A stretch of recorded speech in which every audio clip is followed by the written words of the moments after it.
அது என்னமோ தெரியல, இப்ப கொஞ்ச நாளாவே கறி தோசைன்ற விஷயம் ட்ரெண்டிங்ல போதா இல்ல நம்ம கண்ணில் படுதான்னு தெரியல. ஆனா இதுவரையும் அதை நம்ம ஹோட்டல்ல வாங்கி சாப்பிட்டதும் இல்லை, இதுவரையும் சாப்பிட்டதே இல்லை. ஃபர்ஸ்ட் டைம் சாப்பிட்றோம். அதை நம்மளே செஞ்சு சாப்பிட்டா இன்னும் நல்லா இருக்கும்ல.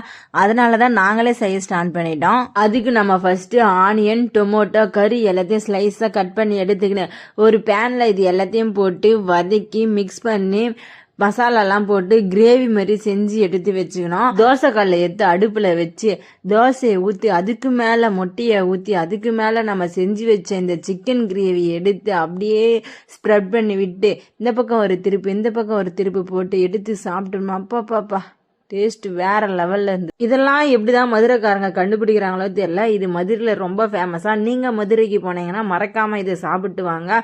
உண்மையாவே டேஸ்ட் வேற லெவல்ல இருந்தது. நீங்களும் வீட்டில் ட்ரை பண்ணி பார்த்துட்டு எப்படி இருந்தது சொல்லுங்க. பாய்.